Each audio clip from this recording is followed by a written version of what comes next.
नमस्ते, कैसे हैं आप सब। एक बार फिर से आपका स्वागत है। उम्मीद करता हूं कि आप सब अच्छे होंगे। तो आज हम बात करेंगे कि क्यों बिहार इतना अंडर डेवलप है, बिहार में डेवलपमेंट क्यों नहीं है, लाखों बिहारी लोग अपना घर छोड़कर बाहर मजदूरी करने के लिए क्यों जाते हैं। आज हम इसके ऊपर बात करने वाले हैं। लेकिन सबसे पहले मैं आपको ये कहूंगा कि आप अपनी पॉलिटिकल आइडियोलॉजी साइड में रखकर खुले मन से सोचना। क्योंकि अगर आप शेर मान लो, मैं एग्जाम्पल देता हूं, क्योंकि अगर मान लो किसी शेर ने हिरण का शिकार किया है और अगर आप उस शेर को सपोर्ट करते हो तो आपको अच्छा लगेगा कि शेर ने हिरण को मार दिया और खा लिया। लेकिन अगर आप हिरण को सपोर्ट करते हो तो आपको बुरा लगेगा कि शेर ने हिरण को क्यों मारा। तो इसी तरीके से सब चीजें साइड में रखो, ब्रॉड माइंड से सोचना। देखो 2001 में, सन 2001 में गुजरात की जीडीपी थी $13 बिलियन और बिहार की जीडीपी थी $7 बिलियन। कोई ज्यादा इतना बड़ा डिफरेंस नहीं था। लेकिन 2001 में गुजरात के सीएम बनते हैं मोदी जी, नरेंद्र मोदी जी, जो हमारे देश के भी प्रधानमंत्री है। देखो मैं किसी पॉलिटिशियन की साइड नहीं ले रहा हूं, आपको कह रहा हूं मैं खुले मन से सोचना। 2001 में नरेंद्र मोदी चीफ मिनिस्टर बनते गुजरात के, और चीफ मिनिस्टर बनते आप सब जो बाकी जो दंगे हुए थे, रिलीजियस जो बिलीफ थे, इन सबको भी साइड में रखना। मैं जो कहना चाहता हूं उस पर आप ध्यान देना।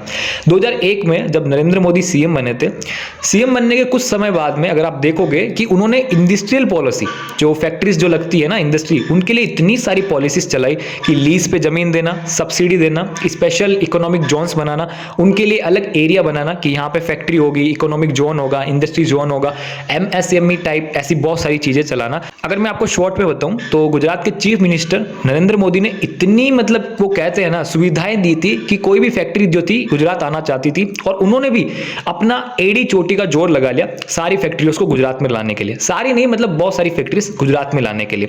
और उस टाइम पे भी बहुत से लोग ये कहते थे कि मोदी जी तो जो है बिलियनर्स के दलाल हैं, मुकेश अंबानी हैं इनके दलाल हैं, इनके ही जो बातें करते रहते हैं, इनका ही गुणगान गाते रहते हैं। लेकिन आप एक बार खुले मन से सोचो, अपना माइंड ब्रॉड रखना। आप जो है भारत के सबसे अमीर आदमी हो, आपकी फैक्ट्री जो है बहुत अच्छी खासी चल रही है। अब आपकी फैक्ट्री जो है, आपका बिजनेस जो है, आपको बहुत ज्यादा बढ़ाना है और बढ़ाना है।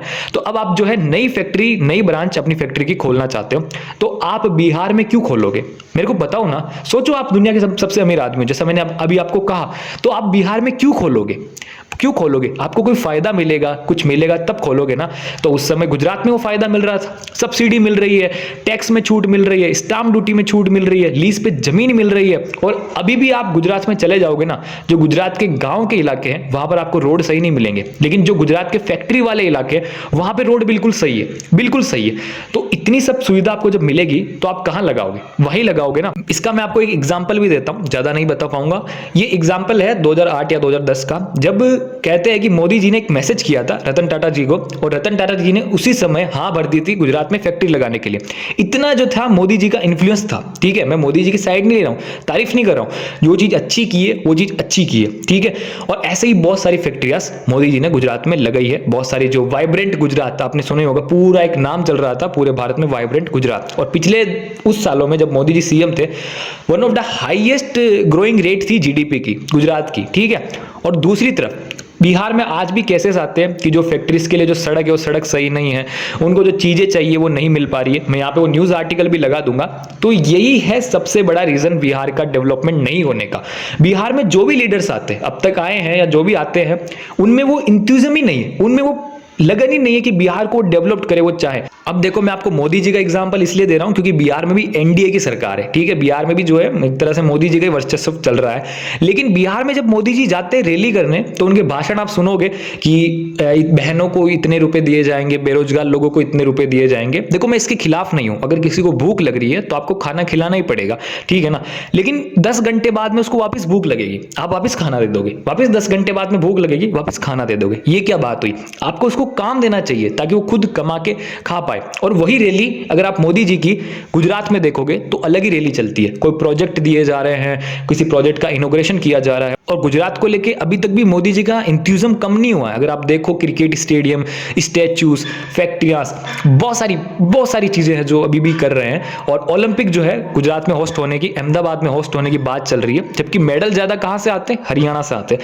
तो ये सब चीजें मैं अगेंस्ट नहीं जा रहा हूं, ये सब हमारे इंडिया में हो रहा है, बहुत अच्छी चीज़ है, लेकिन मैं आपको बता रहा हूँ कि लीडर में इंथ्यूजिज्म होना। और अगर आपको मैं मोदी जी का एग्जाम्पल नहीं दूँ तो तमिलनाडु के सीएम है एम के स्टालिन। एम के स्टालिन का सेंटर से कोई लेना देना ही नहीं था। एम के स्टालिन अभी तमिलनाडु से यूके यूनाइटेड किंगडम जाते हैं, वहां से रोल्स रॉयल्स की एक मैन्युफैक्चरिंग यूनिट तमिलनाडु में डालने के लिए पूरा प्रोजेक्ट लेके आते हैं।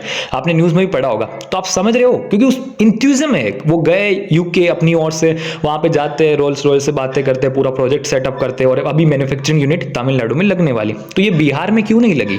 बिहार में इसीलिए नहीं लगी क्योंकि बिहार में इंथ्यूजिज्म ही नहीं है किसी लीडर में। अब देखो, सिंपल सा मैं बताऊं तो कोई भी स्टेट या कोई भी कंट्री भी ले लो आप, अगर वो डेवलप नहीं है तो उसकी दो ही वजह होती है। या तो वहां का लीडर ठीक नहीं है, या तो वहां के लीडर में इंथ्यूजिज्म ही नहीं है कि यार डेवलप करना है, ये करना है, मेरे को बढ़ाना है। अगर आप सिंगापुर के पीएम बहुत समय पहले हैं, उनका आप इंटरव्यू सुनोगे तो वो पीएम बनते ही कहते हैं कि ये पीएम बनना, सीएम बनना कोई सिंपल गेम नहीं है, ये लाइफ का गेम होता है। अगर मैं बनता हूं तो लाइफ का गेम होता है, करना है तो डेवलप करना है, बातों से नहीं होता। ऐसी ऐसी बहुत सारी चीजें उन्होंने की है और कही भी है। उनका इंथ्यूजिज्म जो है ना, उनके हाव भाव में दिखता है। और आज सिंगापुर कहाँ पे हम सबको पता ही है, और हो सकता है सिंगापुर वाली बात मैं आपको सही से ना बता पाया हूं, लेकिन ये ट्रूथ है। आप न्यूज में भी जाके देखोगे, आपको मिल जाएगा। तो अभी मैं आपको बता रहा था कि कोई भी स्टेट या कंट्री डेवलप नहीं है तो उसके दो ही रीजन होते हैं। पहला तो उसके लीडर में इंथ्यूजिज्म नहीं है, और दूसरा करप्शन। ये दोनों रीजन होते हैं। तो बिहार में ये दोनों ही रीजन है, करप्शन भी चल रहा है और जो लीडर है उसमें भी इंथ्यूजिज्म नहीं है। अब देखो, बहुत सारी चीजें आप देख सकते हो, एनालिसिस देख सकते हो